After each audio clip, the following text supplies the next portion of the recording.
In a sun-scorched frontier town where the wind carried whispers of broken dreams, a single act of courage would change everything. The saloon's weathered doors creaked open, casting long shadows across the dusty floorboards as a small figure stepped inside. The regulars barely looked up from their drinks, too consumed by their own miseries to notice the trembling boy who stood in the doorway, his eyes fixed on the lone figure at the bar. Jedediah "Jed" Carter sat motionless, his broad shoulders hunched over a glass of whiskey. The years had etched deep lines into his face, each one telling a story of regret and redemption. His black duster coat, worn at the edges, spoke of countless miles traveled, while the gun at his hip whispered of battles best forgotten. Tommy Miller, no more than 12 years old, clutched his father's old pocket watch in his palm, drawing strength from its familiar weight. His mother's tears still echoed in his ears, her quiet sobs as she thought he was sleeping, praying for a miracle that seemed impossible. With each step toward the infamous gunslinger, Tommy's heart thundered in his chest, but desperation drove him forward. The saloon fell silent as he approached, the only sound the gentle clink of glasses and the distant whinny of horses outside. Even Sal, the weathered bartender who had seen it all, paused mid-pour to watch what was about to unfold. "Mr. Carter?" Tommy's voice quivered but refused to break. "I need your help." Jed didn't move, didn't even acknowledge the boy's presence. His calloused fingers tightened almost imperceptibly around his glass. "Please, sir. They're going to take our ranch. Mr. Kane, he's giving my ma until sundown tomorrow. We've got nowhere else to go." The name Kane sent a ripple through the saloon. Men shifted in their seats, eyes darting nervously toward the doors and windows, as if the mere mention of Elias Kane might summon his presence. Finally, Jed spoke, his voice low and gravelly like stones grinding together. "Go home, kid. This ain't your fight anymore. It's over." But Tommy stood his ground, his small frame straightening with a courage that seemed to fill the room. "My pa always said a man's got to stand for something, even when he's scared. Before he died, he told me to protect him, to be brave. I'm trying, sir, but I can't do it alone." The saloon held its breath, waiting for Jed's response. The gunslinger slowly turned, his weathered face meeting Tommy's determined gaze. In that moment, something passed between them, a recognition of shared pain, of battles fought and lost. Have you ever witnessed a moment when courage stood face to face with destiny? When a single choice could change everything? Share your thoughts in the comments below and let us know about a time when you saw true bravery in action. The whispers that filled the saloon grew louder, a chorus of hushed voices sharing fragments of Jedediah Carter's dark past. Tommy stood firm, watching as the gunslinger's eyes grew distant, lost in memories he'd rather forget. Every man in the room knew the stories, tales of a notorious gang that had terrorized the frontier, leaving a trail of blood and broken lives in their wake. 23 men, Sal muttered to no one in particular, wiping a glass with his stained cloth. That's what they say he took down at Devil's Canyon when his own gang turned on him. The bartender's words carried weight, heavy with a history that seemed to press down on everyone present. Jed's hand unconsciously moved to the scar that ran along his jawline, a permanent reminder of that fateful day. He'd trusted them, fought alongside them, called them brothers. But greed had poisoned their hearts, turned them against each other. When they'd decided to raid a settlement full of innocent families, Jed had stood against them. The betrayal that followed had left him for dead, bleeding out under the merciless desert sun. The sound of spurs jingling at the entrance drew everyone's attention. Logan Briggs, Kane's chief enforcer, stepped into the saloon, his presence casting a shadow darker than the gathering storm clouds outside. His reputation for cruelty preceded him, a man who enjoyed making examples of those who defied Kane's will. "Well, well," Briggs drawled, his cold eyes fixing on Tommy. "Looks like the Miller boy's gone and found himself a guardian angel." His laugh was sharp and humorless, like the crack of a whip. though I hear angels don't have much luck in these parts anymore." Tommy's small frame tensed, but he didn't back down. Briggs approached, each step deliberate, meant to intimidate. "You know, kid, your mama's being mighty stubborn about that ranch. Be a shame if something were to happen before sundown tomorrow." Jed's fingers twitched, muscle memory from years of lightning-fast draws urging him to action. But he remained still, fighting the instinct that had kept him alive all these years. "Mr. Kane sends his regards," Briggs continued, now standing uncomfortably close to Tommy. "Says to remind everyone that this town belongs to him. Ain't that right, Carter? Or are you fixing to add another chapter to your bloody legend?" The tension in the room could have been cut with a knife. Every man present knew they were witnessing more than just a confrontation. They were seeing the spark that could ignite a war. Jed slowly raised his glass to his lips, took one final sip, and set it down with deliberate care. "Maybe," he said quietly, "it's time for a new chapter." In the shadow of the setting sun, Elias Kane's mansion loomed over the town like a vulture's perch. Built with blood money and broken promises, its pristine white columns stood in stark contrast to the humble buildings that surrounded it. Inside, Kane sat behind his mahogany desk, a cigar clenched between his teeth as he listened to Briggs' report about the confrontation at the saloon. "So, the legendary Jedediah Carter's taken an interest in our little land dispute," Kane mused, his voice smooth as silk but cold as a snake's belly. The elegant suit he wore couldn't hide the predator beneath, a wolf in sheep's clothing who'd built his empire on the backs of desperate people. Through the window, he watched as his men collected their weekly protection fees from the struggling shopkeepers below. The sound of breaking glass echoed up from the street, another reminder to those who dared to fall behind on their payments. Sheriff Amos Tucker stood in the corner, his badge gleaming dully in the fading light. Once that star had meant something. Once Tucker had been a man people looked up to, a symbol of justice in a lawless land. Now he was just another piece in Kane's collection, bought and paid for like everything else in this godforsaken town. "Get me Clara Miller," Kane ordered, adjusting his silk vest with manicured fingers. "It's time we had another chat about her property." Within the hour, Clara stood before Kane's desk, her head held high despite the fear that flickered in her eyes. She was a striking woman, hardened by years of working the land alone after her husband's death. But there was still a grace about her that even hardship couldn't erase.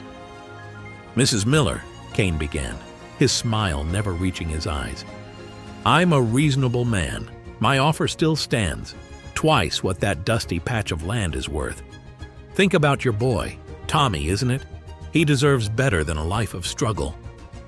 Clara's voice was steady when she replied, "That land was my husband's dream, Mr. Kane. He built every fence, dug every well. His blood and sweat are in that soil. It's not for sale." Kane's facade cracked for just a moment, revealing the monster beneath. He stood slowly, planting his hands on the desk as he leaned forward. "Perhaps I haven't made myself clear. By sundown tomorrow, you'll either accept my offer, or you'll learn why no one in this town says no to me anymore." Sheriff Tucker shifted uncomfortably, his conscience waging a losing battle with his cowardice. Through the window, they could see Tommy running across the street, probably heading back to the saloon where Jed Carter sat brooding over his decision. "You're not the first to try and take what isn't yours," Clara said quietly, turning to leave. "And that land has survived worse than you." Kane's laughter followed her out, a sound that held no warmth, no mercy. "We'll see about that, Mrs. Miller. We'll see." As Clara walked home through the gathering dusk, the weight of Kane's threats pressed down on her shoulders. But something else stirred in the air tonight, a feeling that maybe, just maybe, the tide was about to turn. In the dimming light of day, Jedediah Carter found himself standing before the weathered doors of the town's small church. The cross atop its steeple cast a long shadow across the dusty ground, like a finger pointing toward redemption. He hadn't stepped foot in a house of God since that bloody day at Devil's Canyon, when he'd made a vow never to draw his gun again. Inside, the air was cool and still, heavy with the weight of countless prayers. Reverend McAllister sat in the front pew, his Bible open on his lap, though his eyes were fixed on the flickering candles near the altar. He didn't seem surprised when Jed's boots echoed on the wooden floor. "I've been expecting you," the Reverend said softly, not turning around. "The Lord works in mysterious ways, doesn't he? Bringing a man like you to our little town just when we need you most." Jed's hand unconsciously brushed against his holster, the worn leather familiar beneath his fingers. "I ain't the answer to anyone's prayers, Reverend. Not anymore." "No?" McAllister finally turned, his kind eyes studying Jed's weathered face. "That young boy seems to think differently. Tommy Miller's got the kind of faith that moves mountains." The mention of Tommy sent a sharp pain through Jed's chest. The boy reminded him too much of another child from long ago, his younger brother James, who died because Jed hadn't been there to protect him. The memory was a wound that never truly healed. "Last time I tried to help someone," Jed said, his voice barely above a whisper. "It ended with blood in the dust and graves that didn't need digging. I swore I'd never pick up a gun again." The Reverend stood slowly, his aged joints creaking like the church's timber frames. "Sometimes, Mr. Carter, the sin isn't in the fighting. It's in the standing aside when good people need our help. The good book speaks of a time for peace and a time for war." Outside, they could hear Kane's men riding through town, their horses' hooves like distant thunder. The sound of breaking glass and frightened voices carried through the evening air. "That boy," McAllister continued, "he's got his father's spirit. John Miller was a good man who stood up to Kane right until the end. Some say his accident wasn't an accident at all." Jed's jaw tightened. He'd heard whispers about John Miller's death, how his wagon's brake line had mysteriously failed on the steep trail to the mine, how Kane's men had been the first to discover the wreckage. "The question isn't whether you can draw that gun again, Mr. Carter," the Reverend said, placing a gentle hand on Jed's shoulder. "The question is whether you can live with yourself if you don't." As the sun sank behind the mountains, casting long shadows through the church's stained glass windows, Jed Carter made his decision. Maybe redemption wasn't found in running from your past, but in using it to protect those who couldn't protect themselves. The evening crowd at the saloon was thinner than usual, fear keeping most folks behind locked doors as Kane's men patrolled the streets. Sal wiped down the bar with practiced motions, his eyes darting to the windows every time horses passed by. Jed sat in his usual spot, but now his posture had changed. There was purpose in his stillness, like a coiled spring waiting to release. "Kane's got about 20 men," Sal said quietly, leaning close as he refilled Jed's glass.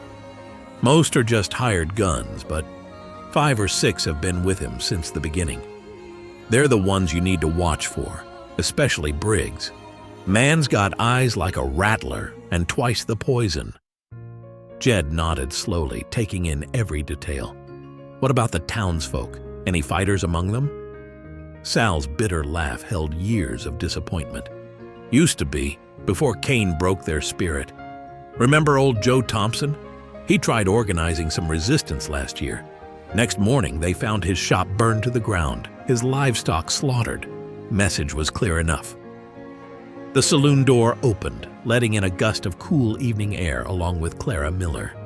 She moved with quiet dignity, her eyes finding Jed immediately. Without invitation, she took the seat beside him. "You need to leave," she said firmly, her voice low but intense. "Take Tommy's admiration and your good intentions and ride out while you still can. Kane doesn't just kill men. He destroys everything they care about first." "Mrs. Miller," Jed began, but she cut him off. "I've buried my husband already. I won't have anyone else's blood on my conscience. We'll figure something out. We always do." Tommy burst in then, his young face flushed with excitement. "Mr. Carter! Mr. Carter! Some of the men from the mine want to help. They're tired of Kane's men taking half their wages for protection." Clara's face paled. "Tommy, no. These men have families.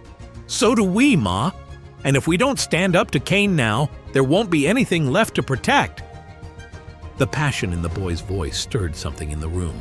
A few of the regular patrons shifted in their seats, shame and hope wrestling on their faces.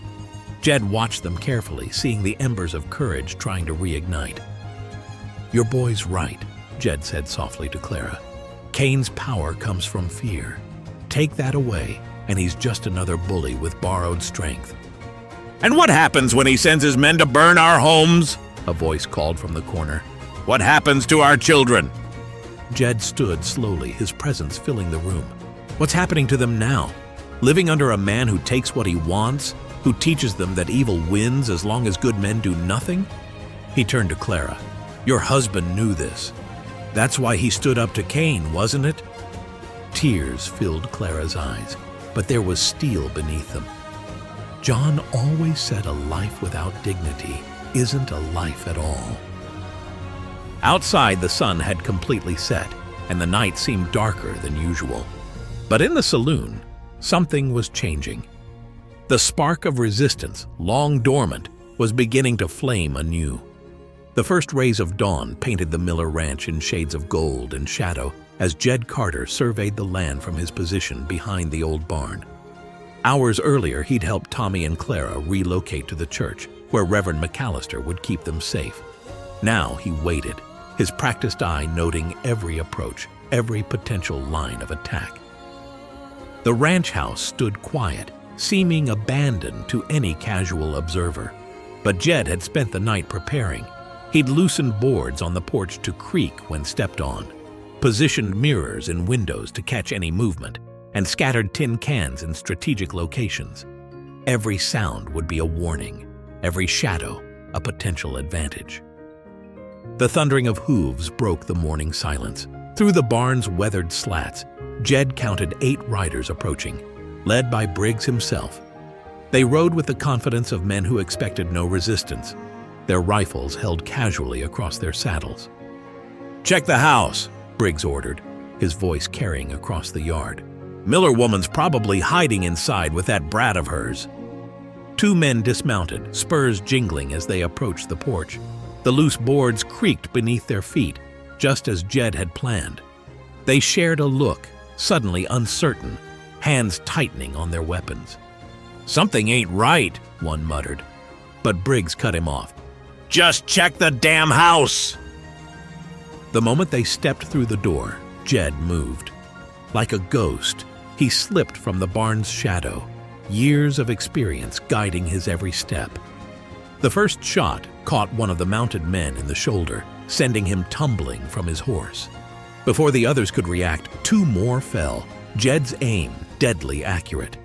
Briggs wheeled his horse around, firing wildly at the barn. But Jed was already moving again, using the chaos and dust to his advantage. Another shot, another man down. The remaining riders scattered, seeking cover that wasn't there. "Carter!" Briggs roared, frustration and fear mixing in his voice. "You're dead! You hear me? Cain will burn this whole town to the ground because of you!" Jed's response was another shot, this one removing Briggs's hat and a lock of hair with it. The enforcer dove from his horse, scrambling behind a water trough. When the dust settled, only Briggs and 1 other man remained, both pinned down and out of options. The morning air was thick with gun smoke and the metallic scent of blood. "Your choice, Briggs," Jed called out, his voice carrying the weight of absolute certainty. "Ride back to Cain and tell him what happened here, or join your friends in the dirt. Either way, this ends today." For a long moment, only the wind spoke. Then Briggs slowly stood, his face a mask of hatred and humiliation. "This ain't over, Carter. You've just signed everyone's death warrant." "Maybe," Jed replied calmly. "But every man's got to die sometime. Question is, what are you willing to die for?" As Briggs and his surviving companion mounted up and rode away, their horses kicking up dust clouds in their wake, Jed knew the real battle was just beginning. Cain wouldn't take this insult lightly, but for the first time in years, Jed felt truly alive. He had a purpose again, a reason to stand and fight. News of the shootout at the Miller Ranch spread through town like wildfire. Jed knew they had precious little time before Kane's retaliation would come crashing down upon them. Standing in the sheriff's office, he faced Amos Tucker, who sat behind his desk, badge gleaming dully in the afternoon light. "You were a lawman once," Jed said quietly, his voice carrying no judgment, only truth. "Before Kane bought your badge. Tell me, Tucker, do you remember what it felt like, standing for something bigger than yourself?" Tucker's hands trembled slightly as he poured himself a drink. The weight of years of compromise showed in the deep lines around his eyes. "You don't understand, Carter. I tried standing up to Kane when he first came. Watched good deputies die for nothing. Sometimes surviving means knowing when to bend. And sometimes," Jed countered, "it means knowing when to stand straight again. Those people out there, they need a lawman, a real one." A commotion outside drew their attention. Through the window, they could see townspeople gathering, their voices a mix of fear and determination. Word had spread about Jed's victory at the ranch, and something long dormant was awakening in the town's collective spirit. "Mr. Carter!" Tommy's voice rang out as he burst into the office, eyes bright with excitement. "The miners are here, and Mr. Johnson from the general store. He's got guns hidden in his cellar." More people filed in behind Tommy. The blacksmith, his arms corded with muscle from years at the forge. The school teacher, her normally gentle face set with determination. Even old Doc Wilson, his medical bag in one hand and a shotgun in the other. "Kane's men burned my clinic last month," the doctor said grimly, "when I couldn't pay their fees. Lost medicines that could have saved lives." Clara stepped forward, her presence commanding attention. "I've got weapons," she announced. "John, my husband kept a cache hidden under the barn.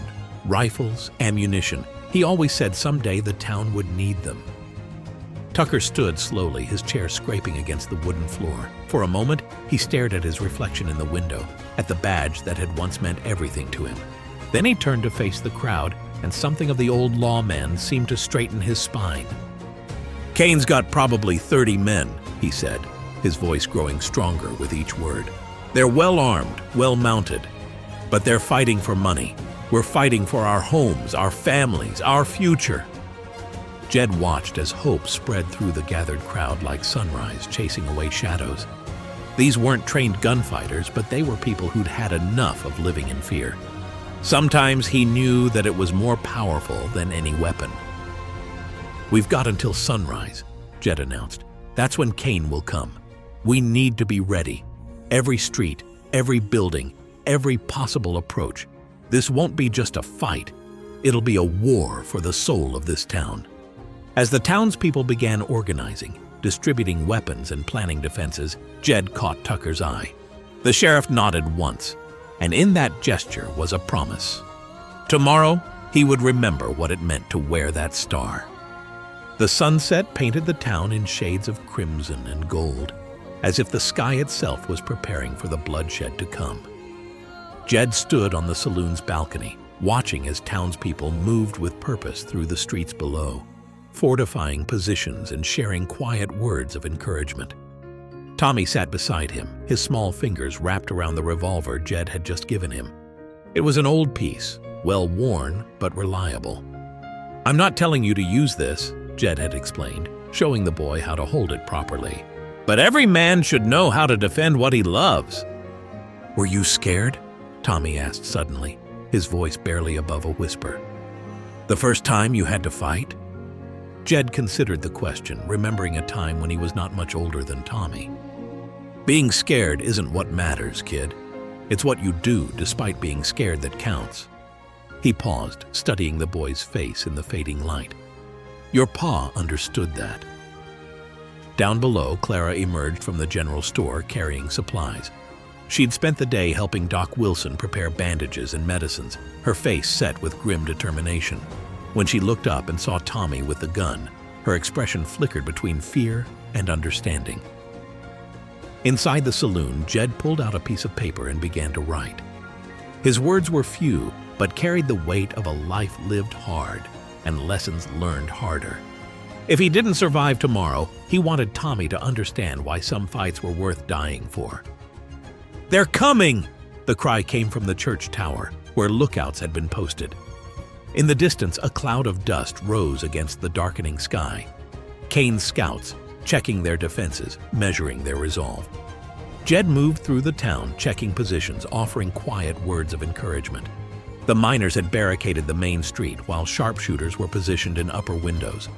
The blacksmith hand forged makeshift caltrops to scatter in the streets, ready to cripple charging horses.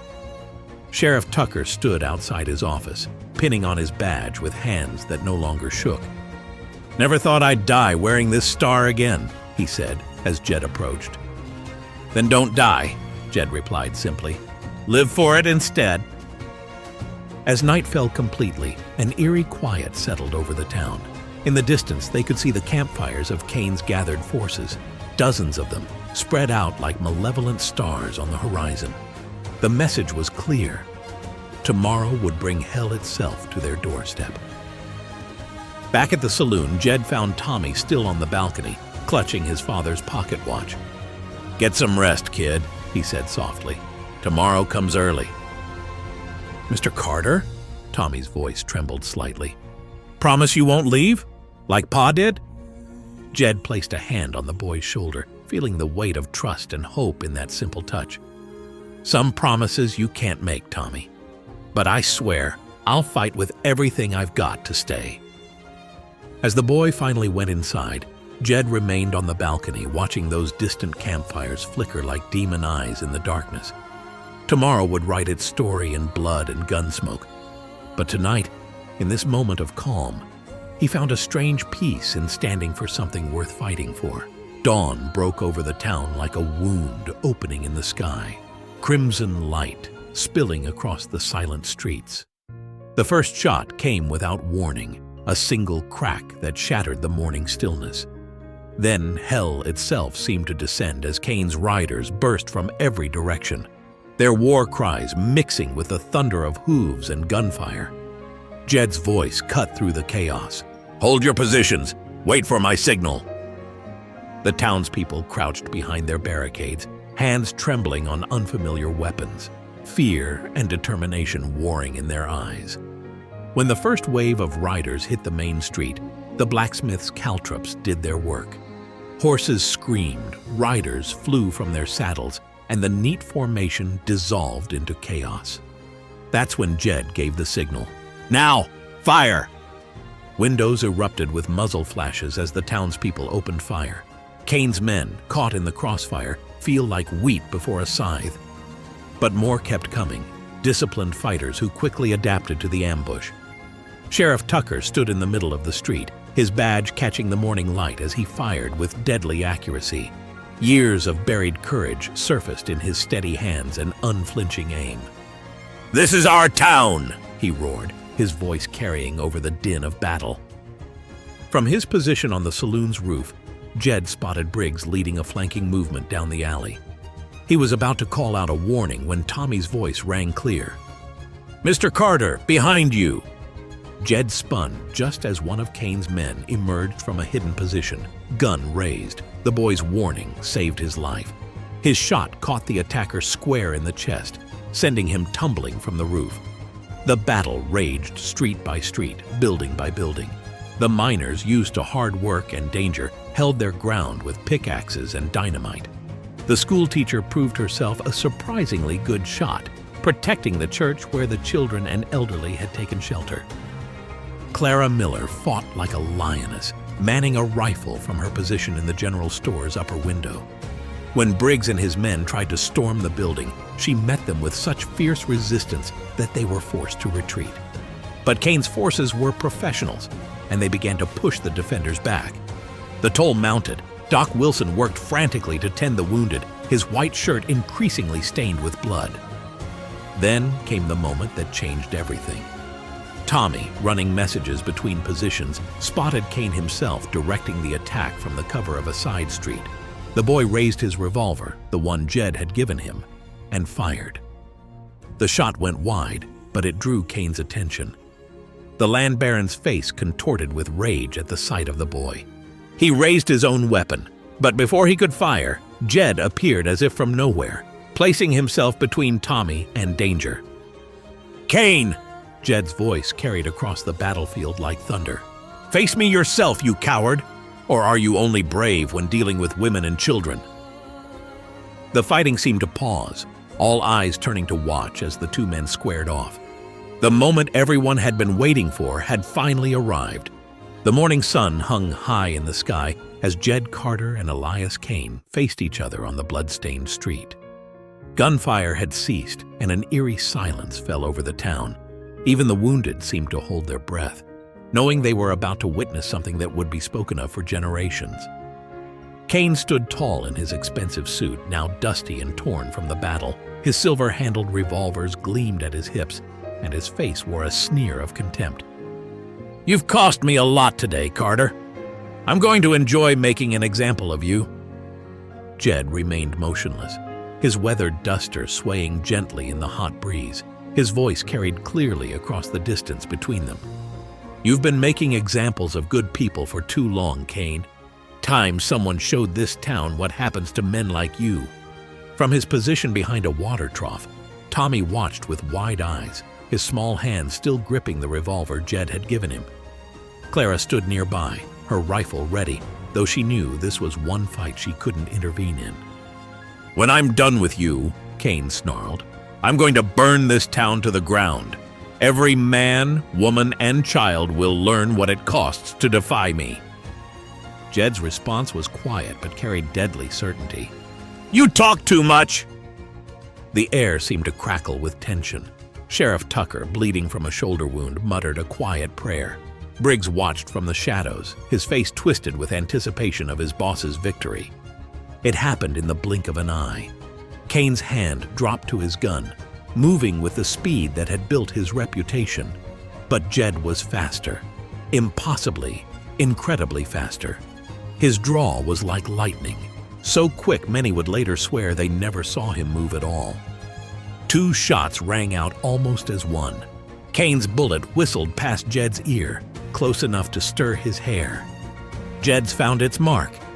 Cain stood frozen for a moment, a look of disbelief crossing his face as he stared at the growing red stain on his expensive vest. His gun slipped from nerveless fingers, hitting the dust with a dull thud. He took one stumbling step forward, then collapsed. The silence that followed seemed to stretch for an eternity. Then Briggs, seeing his employer fallen, turned to flee. He didn't make it 3 steps before Sheriff Tucker's bullet found him. "Drop your weapons!" Tucker's voice boomed across the battlefield. "Your boss is dead, and there's no more money coming. Surrender or join him." One by one, Cain's remaining men threw down their arms. The fight had gone out of them with their leader's fall. The town had won. Jed holstered his smoking gun and walked slowly to where Cain lay.